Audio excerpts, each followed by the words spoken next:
Welcome to DA solution. ഈ video നമുക്ക് സാക്കി POS ഉപയോഗിച്ച് ഐറ്റംസ് എങ്ങനെ റിട്ടേൺ ചെയ്യാൻ നോക്കാം. സാക്കി ഓപ്പൺ ചെയ്യുന്നു.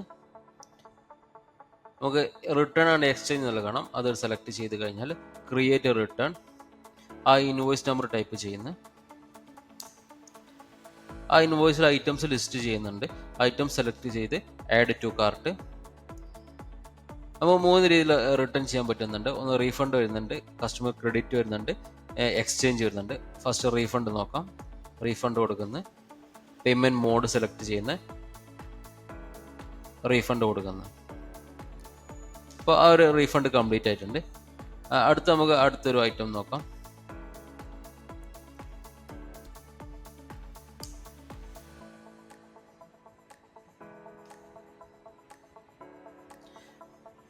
ഈ ഒരു ഐറ്റം കസ്റ്റമർ എക്സ്ചേഞ്ച് ചെയ്യാണ്. അപ്പോൾ നമ്മൾ പ്രോസസ് ടു എക്സ്ചേഞ്ച് കൊടുക്കുന്നത്. ആ കസ്റ്റമർ രണ്ടാമത് ഏത് ഐറ്റമാണ് ചൂസ് ചെയ്തത് അത് സെലക്ട് ചെയ്യുന്നു. അപ്പോൾ കാണാം കസ്റ്റമർ എത്ര രൂപയാണ് ബാക്കി കൊടുക്കാനുള്ള എമൗണ്ട് ഇവിടെ കാണിക്കുന്നുണ്ട്. ചെക്ക് ഔട്ട് കൊടുക്കുന്നു. അതിൻ്റെ പേയ്മെൻറ്റ് മോഡ് സെലക്ട് ചെയ്യുന്നു. Record payment. അപ്പോൾ ഒരു ഇൻവോയ്സ് കംപ്ലീറ്റ് ആയിട്ടുണ്ട്.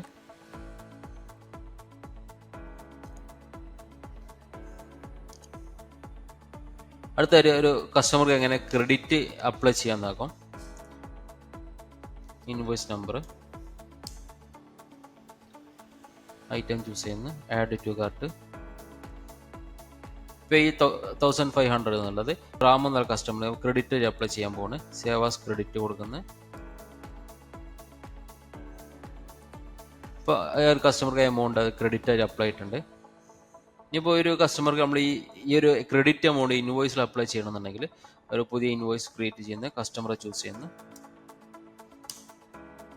ആ കസ്റ്റമർ പർച്ചേസ് ചെയ്ത ഐറ്റംസ് നമ്മൾ ആ ഒരു ഐറ്റം ചൂസ് ചെയ്തിട്ടുണ്ട്. ഇപ്പോൾ ഈ താഴത്ത് കാണാൻ ക്രെഡിറ്റ് എന്നുള്ളത്, ക്രെഡിറ്റ് കൊടുക്കുന്നത്. ഇപ്പോൾ ഈ കസ്റ്റമർ ക്രെഡിറ്റ് എമൗണ്ടുകൾ ഇവിടെ ലിസ്റ്റ് ചെയ്യുന്നുണ്ട്. ഇവിടെ നമ്മൾ സെലക്ട് ചെയ്യുന്നു, അപ്ലൈ ടു ക്രെഡിറ്റ്.